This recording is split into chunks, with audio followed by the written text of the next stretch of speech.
back to Wind Down with Books with your girl Kay. As you can see by the title, we are reviewing Long Live the Cartel.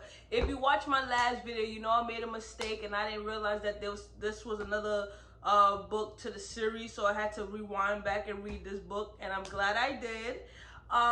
Your girl is drinking wine. I'm drinking Bartonara white wine.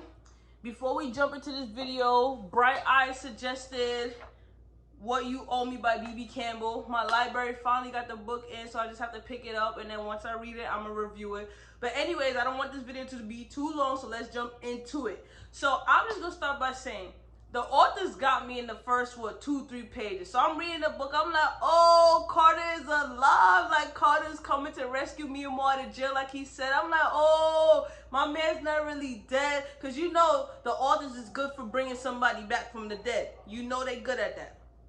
So then as I'm reading, I realized like Mia Moore was dreaming. She's still in jail, by the way. So I'm like, damn, like my man is really dead. So anyway, as you know from, what was it, book, the last one, the Illuminati one, when Carter died, Mia Moore was sharing a cell with Ashton. Ashton got out of jail. As you know, Ashton is a part of the LaCroix sisters who have this lucrative deal, whoop-de-woo. Y'all know why she went to jail.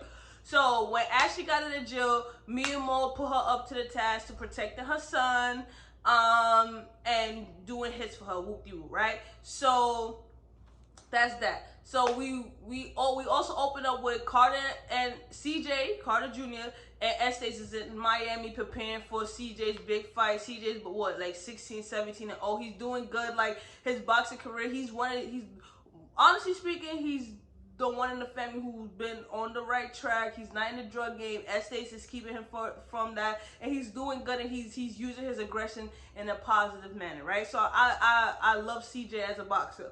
So then all of a sudden they in the training facility, they about to leave, and Estes gets shot in the dome. Boop, gone. So Ashton is the one who killed Estes. Ashton killed Estes because Mia Moore told Ashton to kill Estes.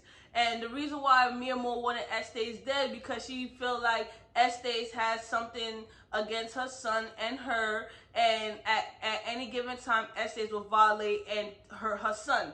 So I mean, in that instinct, Mia Moore is wrong because I feel like Estes generally had love for CJ, and he loved CJ, right? So Ashton took Estes out, and you know she covered her tracks. She did what she was supposed to do, and she dipped off. So she went to go see Mia Moore in jail, and Mia Moore basically was like, I need you to watch out for my son, and that's what you're gonna do. That's your task until I get out of jail. So I'm gonna pause right there, right? So now we on to Monroe Jr. and Joey. As you know, when Monroe went to jail, he met Joey, the dude, the little chubby dude, who Mo put under his wing. They came up together, so they still best friends. So now they out, they in town. They dealing drugs, beating people up, killing people, whoop-de-woo, right? So after, I'm not gonna get into that. So after Estes was killed, the family was called by the family lawyer, to come together for the reading of Estes' will, right? So Breeze and Aurora ends up coming back to Miami as well. As you know, Monroe Jr. wants Carter to leave boxing alone. I should mention that they haven't talked yet. They haven't seen each other at all. So in his head, Monroe's like, we the Diamonds, we the Cartel, we're gonna run Miami again, and I can't do it without CJ. So he's already plotting on his cousin, and I'm gonna tell you, off rip, I did not like his character. I'm sorry. His character is selfish, greedy, arrogant. He's a narcissist. Like, you name it, I did not like Monroe Jr.'s character. Before the authors even mentioned it, I automatically thought that he's just like his uncle Mecca. Like, the exact personality, behavior, mannerisms that Mecca had, looks, that is Monroe Jr. Right? So, like I said, Breeze and Aurora, her daughter, They come back to Miami for the reading of the will. At this point, Aurora is 16 now. Well, no, she's 14. She's 14 now.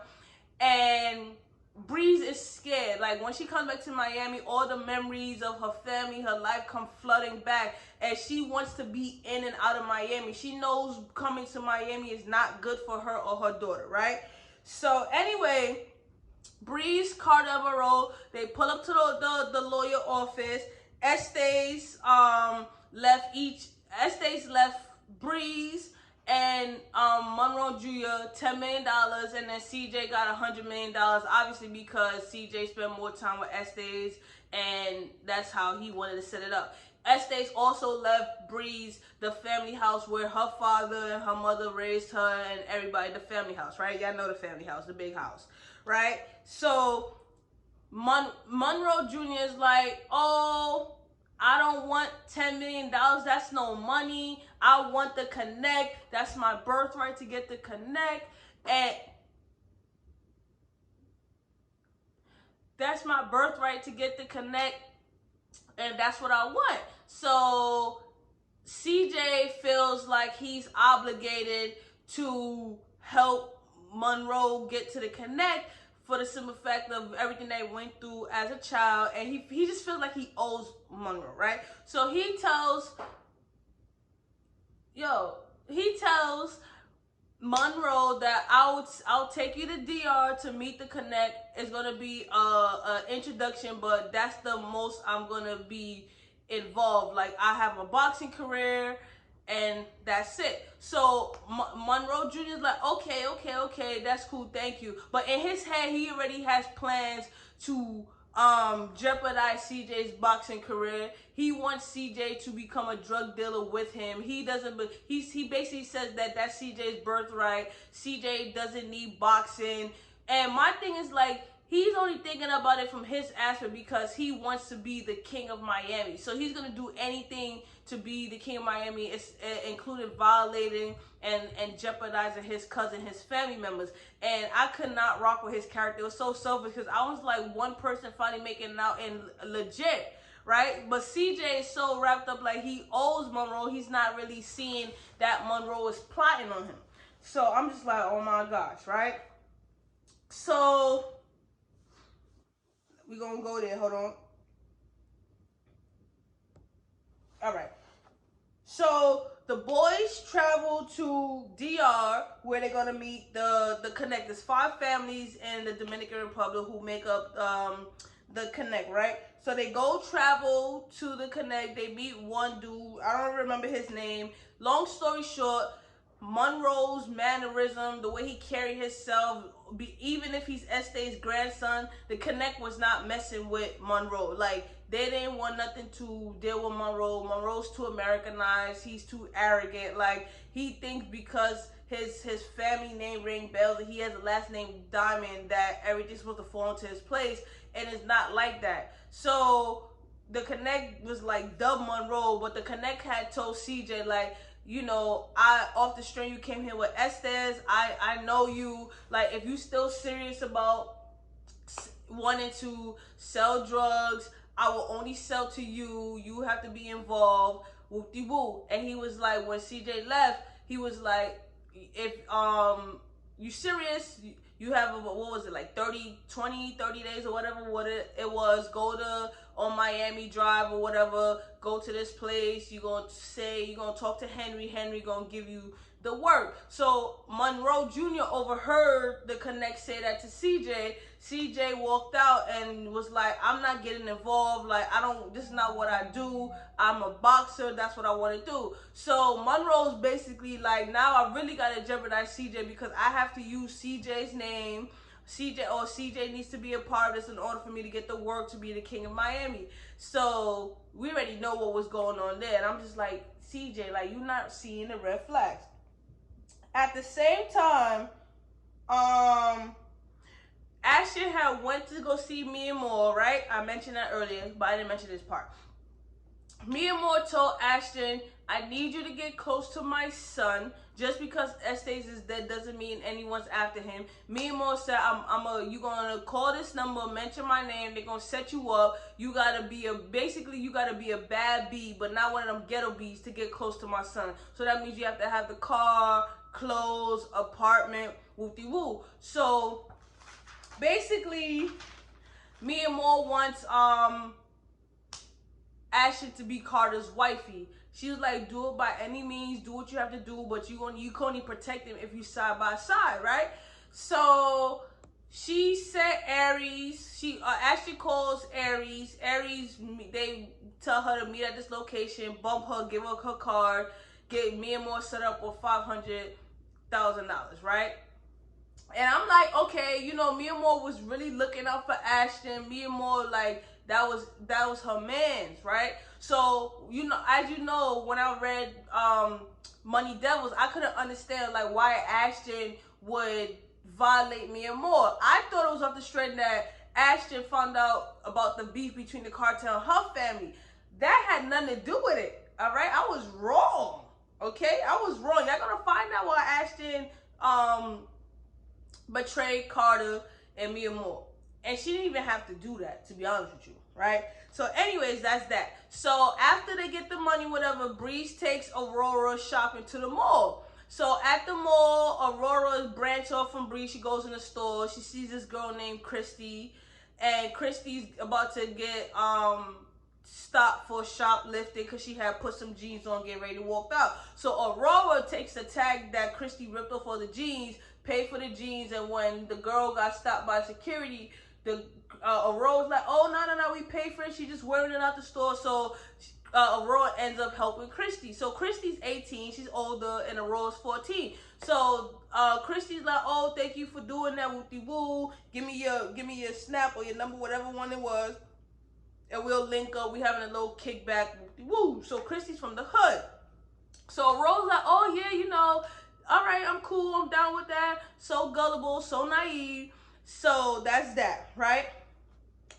So now, moving forward. So Ashton ends up going to holler at Riz. So if you know Riz, Charisma, Riz is also from Money Devils. That's Ashton's mans that she called from Miami to pull up to Houston when she had the problem with the oil people. You already know that's her mans, right? I also wanted, like, we got a little bit of a backstory how they met, but I really wanted to know, like, the full relationship aspect, but I guess we couldn't have it in this book.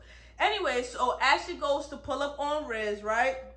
Who held her down in jail, putting money in her commissary, all that, right? So Riz was hosting an event at this club, and it just so happened, it was like a pool party type vibe. It just so happened that Carter was there with Monroe Jr. and his what's his man's name? His trainer. I forgot his trainer's name, right? So they did. So it just so happened that, you know, Ashton ran into Carter there. So Monroe had came to the party with this snake on his neck, whoop-de-woo. So Ashton, they had a cabana. Ashton's in this cabana.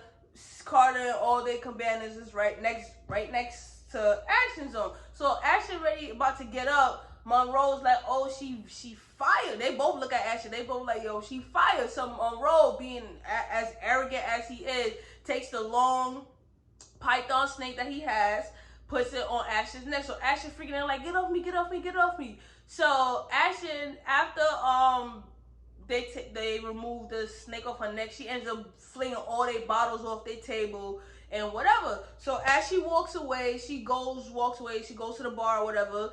Carter and Monroe end up making a bet like, oh, who's gonna put her first? So Carter's like, no, you like them ghetto females. This is more of my speed. So they place a wager to who could get Ashton first, right? So I'm like, first of all, Carter, you didn't even know that Ashton is plotting on you. So anyway, it was like a $25,000 wager at that. So they put money on Ashton. I'm like, dang, that's all she worth? Excuse me, guys. So anyways, Carter ends up getting up and go into the bar because the pool party and party scene is not his thing. Like, he's not for all that, right? He likes the calm, cool, and collected. And I should mention, Carter is just like his daddy. Mannerism, behavior, the way he carries himself, the way he thinks, he is just like his father. But Carter resents his father. He resents his mother. He hates his father, right? He doesn't go by CJ. He goes by just Carter. He doesn't want to attach his name to his father because of everything that happened. But I'm like, had your father not died, y'all would have had some type of closure. Like, your father loved you. He wanted nothing but the best for you. So I'm just like, you know, he didn't have that conversation, and obviously his mother's in jail, so you know how that goes. So anyways, he goes inside where the bar is at. He sees Ashton sitting there. So he orders a bottle of water. Ashton's like, oh, you really come to a party and get some water boy. It was like they were making jokes back and forth. Like, it was a little cute little banter. And you know, Carter's like her vibe, and Ashton realizes that, you know, finding him attractive is not going to be an issue. It's like not falling in love will be the issue, because like she likes the way that he moves. Like, it's easy. His aurora is fire, right? So anyways, they decide to move the party upstairs to a little private area where gambling is going to happen. So Carter doesn't engage in anything that could lead him to an addiction. That could be drugs, smoking, gambling, sex, you name it, right? So they go upstairs. Ashton is about to place a $50,000 buy-in on a card game, and then this dude come up to Carter acting all big and bad. So everybody know who Carter is. So Carter's like, you know, he's trying to let it slide. The dude's still talking big and bad. Carter ends up punching him. He punched him and he killed him, right? One punch to the boop, killed him. So Ashley's like, oh my gosh, like, I never seen somebody hit somebody and die from a punch. So they get Carter out of there. Ashton dips out. Again, you know, Monroe is still trying to get at Ashton too, right? So Ashton is driving home. Monroe's following her. After she parks in her garage, Monroe pulls up on her. She pulls out her gun on Monroe, and Monroe disarms her, like, oh, meet me at so-and-so tomorrow, which is the gym, if you want your gun back. Like, he's intrigued now by her, because he's like, I don't know whether to kill you or whether to have sex with you. I will say Monroe is very straightforward about what he wants, but he's arrogant and disrespectful. So she likes that he's straightforward, but she doesn't like him. You know, she knows that he's trouble. But if Carter wasn't her mark, honestly speaking, she would have had sex with Monroe, right? So, and Monroe also threatened Ashton, like, if you say something, I'm going to have to kill you. Because at the end of the day, you know, Monroe's still trying to look out for Carter. But my thing is, like, right, if you know you're going to, my thing with Monroe is that if you know that you're going to use Carter and jeopardize his career, why did you care that if Ashton goes to say something, or if the video of Carter punching the dude gets out? Because my thing is, like, you want to ruin his career anyway. So that part, I really didn't understand why he was trying so hard to protect Carter in that instinct. But I guess because Carter was making a deal, like, you know, my career about to be over. I knew coming to Miami would be bad. I need to get out of here, right? So that was that. So now we back to Little Miss Aurora. So off the rip, once Aurora met Christina Moore, I already knew Aurora, like, the energy that Miami gives off, I knew Aurora, like, it was going to be trouble for her. From day one, it was going to be trouble for her. I should also mention, Aurora had met her cousins, CJ and Monroe, at the will reading. So they already know her cousin. They already said, like, Aurora's a beautiful girl. We already going to have to kill somebody off for her, right? So anyways, that's that. So Aurora sneaks out the house with Christy and goes to Christy's apartment where her brother is having a party. So her brother name is Guy, and Guy meets Aurora, and off rip, Guy is like, you know, you mine, come sit on my lap. First of all, it's a red flag. Like, it's so disgusting. And I'm like, I'm pretty sure if you look at her, you can see that she's young. So anyways, during the party, Guy and Aurora leave the party and go to his car.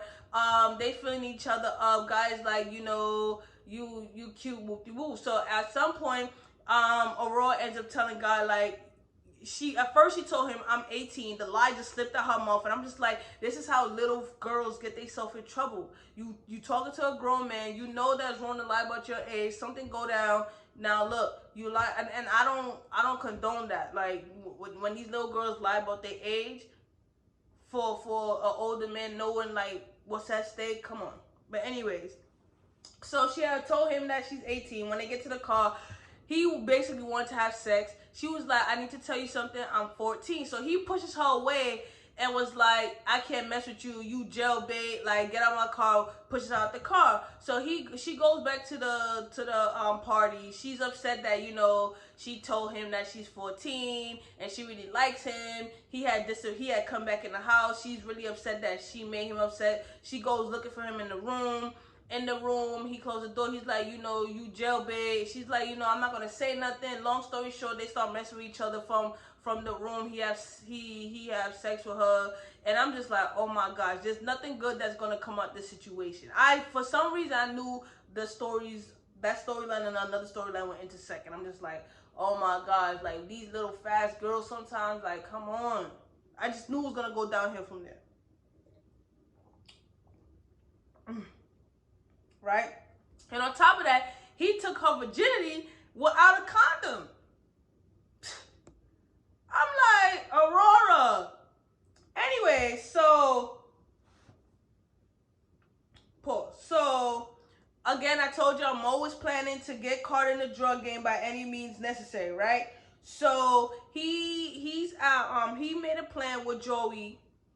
He didn't make the plan with Joey. He just asked Joey to go pick up some drugs for him, right? So Joey gets the drugs for him, and they outside the training gym where Carter's training, right? So it's drugs where it's like an enhancement drug so that he plans to put it in Carter's water bottle while he's training. So Monroe pulls up to the training gym, so does Ashley, because Ashley wants her gun and she gets to see Carter again. So while nobody's looking, you know, he slips the drug inside the water bottle, right?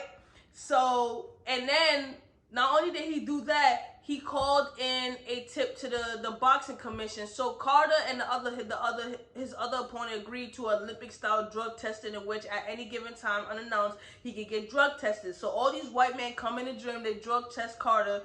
The drug is found in Carter's system. So now, you know, Carter's banned from boxing for a year, and Carter's like, I never did any drugs. So he started blaming his trainer, like, how did the drugs get in my system? This ain't right. So the boxing commission is not trying to hear that. So at the same time, you know, it's just like, come on. So Monroe is smiling while all this is going down, because now he's like, yeah, Carter boxing career is over. Now Carter has nothing to turn to but the drug game. And I'm just like, technically he got $100 million. He has a house. Like, he doesn't need to sell drugs at all. Like, my man is set. But of course Monroe is on a mission, and on his mission he doesn't care about nothing.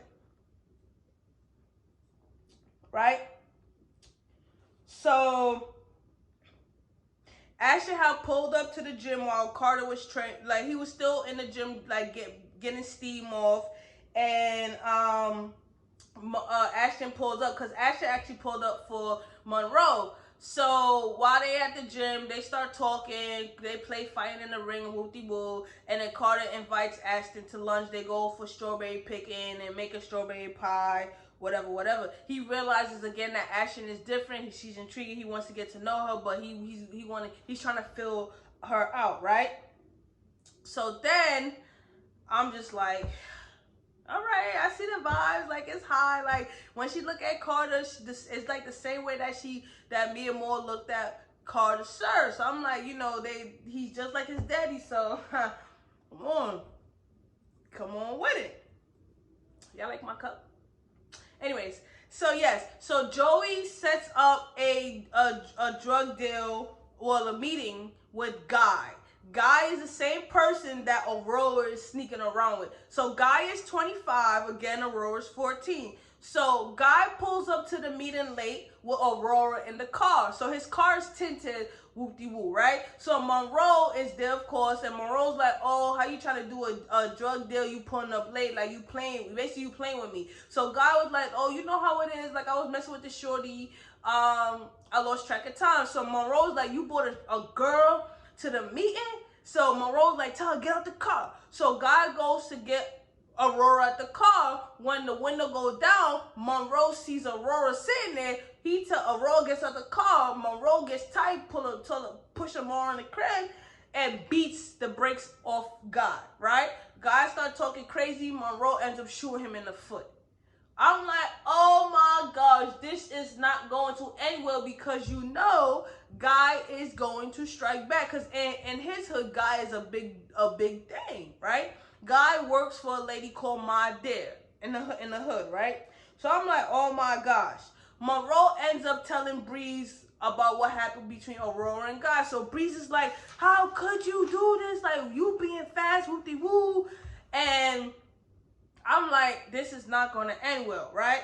So, again, I told you that Guy works for My Dear. So, My Dear found out what happened between Monroe and Guy. So, My Dear already knows the history of how the cartel run Miami and how everything played out, right? So, she realized that the cartel is trying to rebuild back up, because technically she runs the city of Miami now, right? So she's like, you know, I need to put an end to this before it gets crazy, because I already know how it could go down. So while Aurora and Breeze is at lunch one day, My Dear pulls up on Breeze. So My Dear basically says, yo, like, I know you the oldest of the family. I know who you are. Woo-de-woo. I'm trying to put an end to what's going on with Monroe, and I'm not trying to retaliate. Breeze is like, basically, B, what the hell you talking about? Technically, My Dear don't really know what really happened where Guy was messing with Aurora. My Dear don't know the details. She just know that Monroe and Guy had beef. So Breeze basically turns her back on My Dear. So My Dear was like, you know, I'm trying to put an end to it. It is what it is. So My Dear leaves.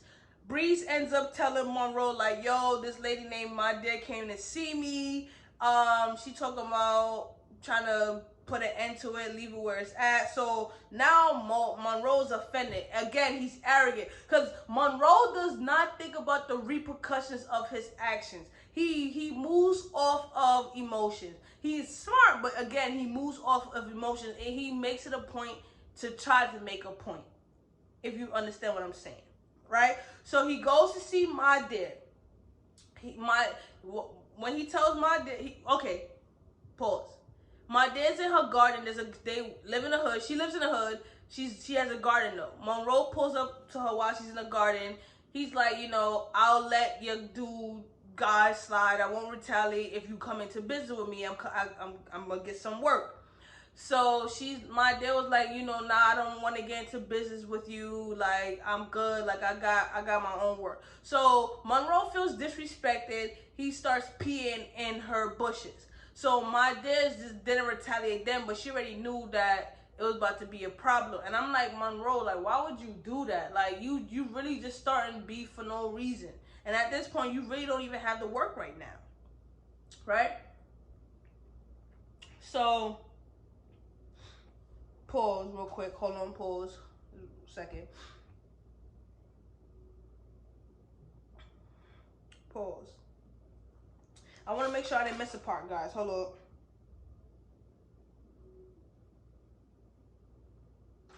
I forgot to mention, right? So prior to, let's reverse back real quick. I got to mention this part. So Monroe had decided to use Carter's name. He went to the place where Henry's at on Miami Drive, whatever the drive was. And he used Carter's name to get 100 bricks of kilos, right? So he ends up telling Carter that I use your name to get the 100 bricks of kilos. It is what it is. I don't care. So at one point, Carter tried to return the drugs, and the connect was like, nah, like, you got to get the drugs off. So now Carter's pissed because Monroe just used his name. So now he's in the drug game, whether he likes it or not. Again, you see why I don't like Monroe's character. I just wanted to mention that because it's important, right? So anyway, so now, after Monroe pissed in My Dear's yard, he leaves or whatever, right? Carter and Ashton start spending time together, but Ashton can't stand Carter's on and off moves. Like, one minute they good, the next minute they not. But then, you know, after they had made that strawberry pie, they end up having sex, right? So, you know, after they have sex, it was like magical. It was like, dang, girl, like, you know, Carter wanted more, Asher wanted more, right? So Breeze is in the house. We back to Breeze now. Breeze is in the house. She's reminiscing about her dad, and it's his birthday the following day. So Aurora's like, you know, I'm gonna leave Breeze alone. Breeze wanted some alone time, so Aurora decides that she's gonna sneak out the house, basically saying that she's hanging with Christy. Breeze, Monroe, and Autumn don't know that Christy is Guy's sister, right? So Christy comes to pick up Aurora from the house. Christy takes Aurora to meet Guy at his house, right? So while at the house, Guy has a whole bunch of dudes over and he's smoking whoop-de-woo. So Aurora's sitting there, she's uncomfortable. Mind you, her senses is going off, but she has so much trust in Guy that she's not gonna follow her instincts to leave. So Guy offers her the option to smoke weed. She says no. So Guy's like, oh, here, take this pill. She's like, what is it? It's ecstasy. So she takes the ecstasy. Obviously, we know what ecstasy is. She loses, her control of her mind. I never took ecstasy, so I don't know how it makes you feel, but she was out of it. Basically, Guy and his friends raped her, molested her, beat her, all that. And on top of that, they filmed it. So when Monroe did that to Guy, I already knew that Guy was going to take it out on Aurora. I just knew. One, Aurora got her first taste of D from an older guy. She's not leaving that alone. I'm sorry. And she's trying to rebel against her mother. Like, you already know how that ends up. So I already knew he's going to violate Aurora. And I already know how this is going to play out. And when they first mentioned Aurora's character in this book, for some reason, I just knew, like, something would happen to Aurora, right? So that happens to Aurora. And they go to Breeze and Monroe and Carter go to the grave the next day to see their grandfather, whatever. And, you know, Monroe could tell something's off with Aurora. So I'm like, you know, everybody's in their emotions, so they didn't really confront Aurora about it. So I'm like, damn, like, at that point, like, they violated sis, and she doesn't know how to say it. And it's like history repeating itself. Matty violated Breeze. Breeze got violated, and the same thing happened to Aurora. And this is the reason why Breeze didn't want to come to Miami. And Breeze had made, I didn't think I mentioned it earlier, but Breeze made the decision to stay in Miami with Aurora for a while. Right? So that's that. Carter is pissed off at Monroe again for the drug situation. Carter mentions it to Breeze. Breeze tells Carter, you know, this is what it is. Like, unfortunately, you're going to have to sell the drugs. You in it, whether you like it or not. Once you get this shipment off, you're going to get another shipment. The only way out is death. So Carter's really pissed off because he doesn't want his name to be attached to drugs, and his career right now is over, right? I'm just like, oh my gosh. At the same time, you know, Ashton is still working him, right? So Aurora, again, after everything's said and done, she leaves to go confront Guy about what happened. So Guy basically like, you ain't nothing but a hoe, this, that, and the third. He shows her the video that he took of her. He beats her, whoop-de-woo. So Aurora, you know what Aurora do? Aurora goes to call her uncle, Monroe. They meet at the cafe. At the cafe, she tells Monroe, like, Guy did this. Monroe's like, Guy did this. Long story short, Monroe kills Guy, shoots his penis off, and shoots and kill him, right? So that's that. Now, at the same time, Monroe plans to get back at my dear. So my dear is the type of person that she keeps her business and family separate. So my dear had a son in college. She goes to see him on the weekend. She drives up alone. So Monroe decides to follow my dear to see where she was going. He follows her to a college, and where he sees that my dear has a son. So he's like, oh, my dear's weakness. So he waited hours. When my dear left, you know, Monroe gets out the car. He has a snake in his backpack. He pulls up to my dear son's dorm room, like, oh, hey, you know, I'm locked in my room. Can't use your phone, whoop-de-woo. So my dear son invites him in. He's like a nice young man, and he realizes that Monroe's bag is moving. So Monroe pulls out the snake, and my dear son like, oh, can I hold it? So he holds a snake, and my dear son is like, oh, what's the snake name? So whenever you say the snake's name, the snake starts, twisting harder around your body to suffocate you. So Monroe knows that, so he says the snake's name twice, suffocates my dear son. The son dies. So now you know that's a war, because that's my dear's only child, and Monroe done killed. So I'm like, I already know what's about to happen, right? So anyway, that's that. So my dad buries her son, and my dad was like, I'm not gonna go kill the family. An eye for an eye, child for a child. So my dad decides that she's gonna pull up to Aurora school. Mind you, Aurora had met my dad when my dad pulled up on Breeze at the lunch spot, and Aurora's like, oh, she's a nice lady, whoop-de-whoop. So my dad pulls up to Aurora school, right? And before she had pulled up to Aurora school, my dad already had one of her dudes snatch Breeze's phone and something with her car. So she already knew once Aurora tried to text her mom to confirm that my dad's coming to pick her up, that Breeze wouldn't answer because of the plan that she had in place. So when my dad approached Aurora like, oh, your mom sent me to pick you up. Aurora tried to call Breeze and text Breeze. Breeze didn't answer. Aurora gets in the car with my dad. They go for ice cream. That's when Aurora starts telling all the family business. I'm like, dang, girl, you really not from the streets. You just don't be telling nobody all your family business and whoop-de-woo. So I'm like, dang. So after they go get ice cream, my dad was like, all right, I'm about to take you home, but I just got to make a quick stop. So they drive in, whoop-de-woo. My dad stops. My dad was like, she says something, and then she ends up shooting Aurora. So she kills Aurora. My dad's men put Aurora's body in a box. They put the body in a box, and they deliver the box to Breeze's front door. Breeze and Carter go. It was Breeze and Carter. Yeah, Breeze and Carter, they go to the front door and sees Aurora's body in it. That breaks Breeze, right? So now I'm like, oh my gosh, this is a war. So Breeze decides that she's gonna go see Zaire, right? Because she, in the last book, Breeze went to see Zaire, but as we know, Zaire had tried to take his life, shot himself, but he survived, but he didn't have any memory. So now she flies, I forgot where he was staying. She goes to see Zaire. She knocks on the door. Of course, Zaire's girlfriend is there. She's like, oh, what are you doing here? Breeze goes to see Zaire. Zaire's on the phone. Zaire, remember, that's like Zaire's the old Zaire. His cognitive function came back. His memory came back. He's like, Breeze. She's like, oh my gosh, you remember? So he's like, yeah, I remember everything. So Breeze is like, I didn't want to come here under these circumstances. I had no intentions of coming here, but our daughter is dead. So she tells Zaire what happened. Zaire's like, I'm coming back to Miami. We're going to bury our daughter. I'm killing everybody who killed my daughter. Whoop-de-woo, right? So that's that.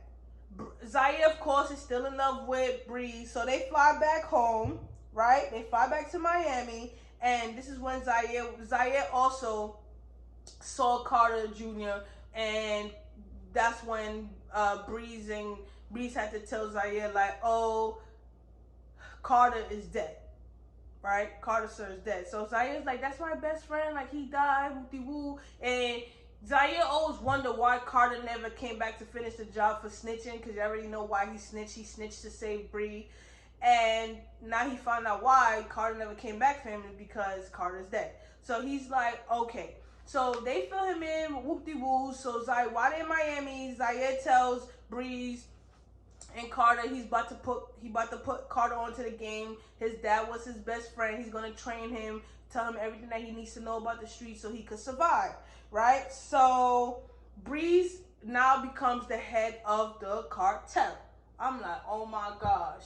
Mind you, it's the weakest link out of the whole family that survived.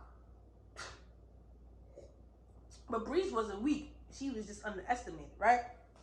So Breeze and Zaire, they have the little emotional connection. They clear the air. Breeze is like, you snitched on my family.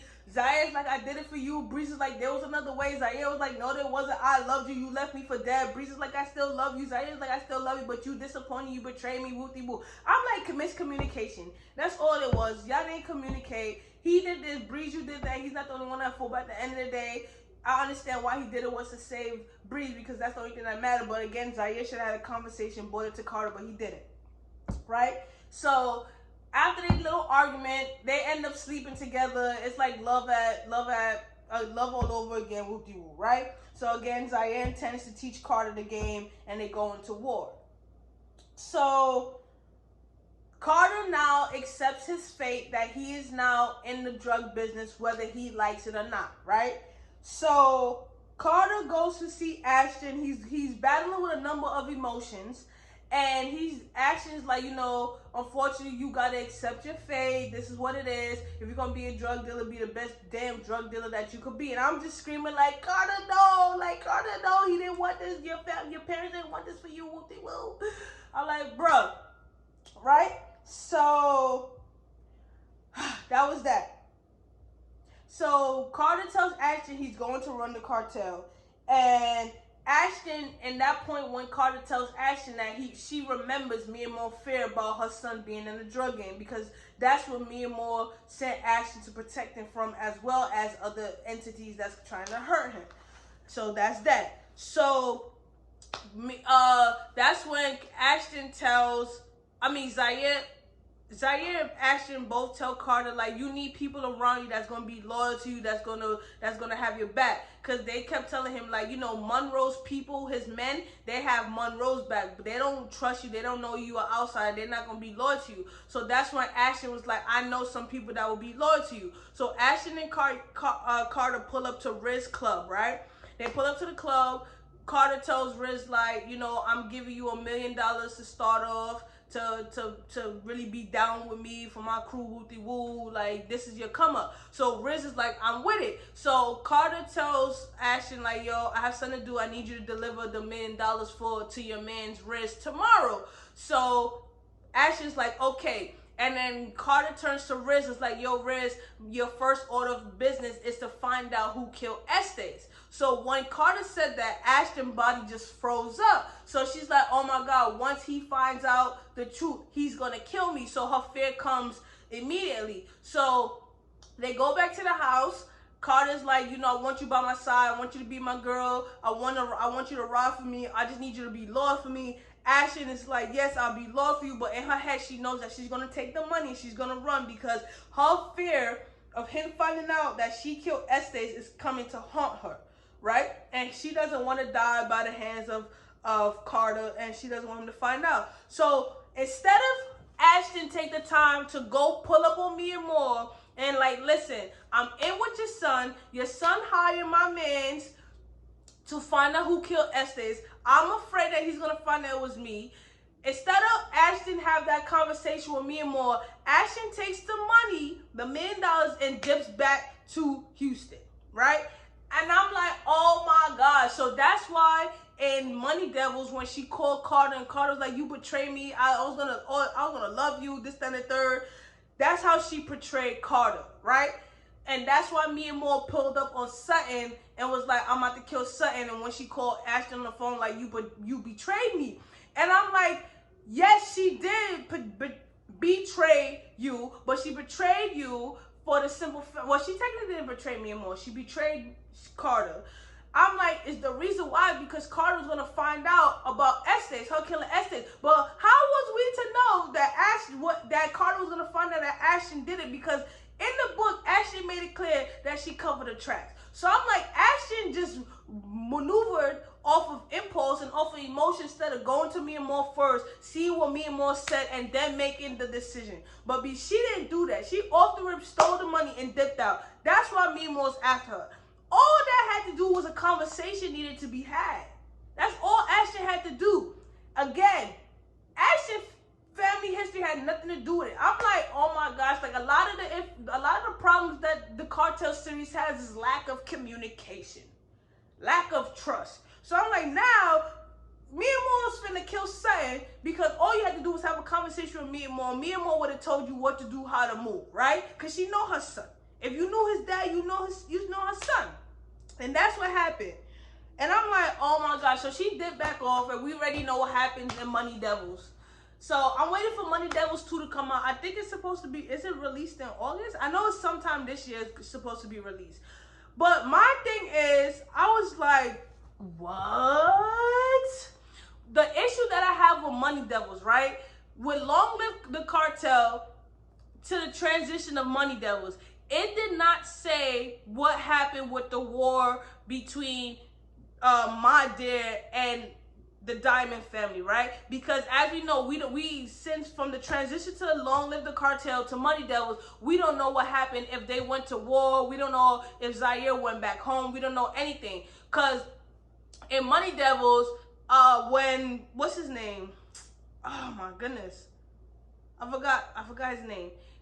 When what's his name pulled up on Monroe and CJ to buy the drugs, they was chilling in the house like nothing happened. So I don't understand that part. Was not that I don't understand. It's just the transition doesn't add up to me. Like how you just go from Long Live the Cartel to Money Devils, which is a spin-off series, and don't say what happened in between them. But I did see on Jaquavi's page that there is the Cartel Queen 1 and 2. So I'm not sure if it's mentioned in those books. I'm just gonna have to read it and see. I don't know. I don't even know if it's a part of the series. I'm not sure. I'm gonna have to look it up. But I need to know if they went to war with my dad and what happened, right? But anyways, that's Long Live the Cartel. I really enjoyed this book. I'm not gonna lie, I really enjoyed this book. But I feel like Ashton didn't even have to move how she moved. She just needed a conversation with Mia Moore. I need to find out how Mia Moore got out of jail.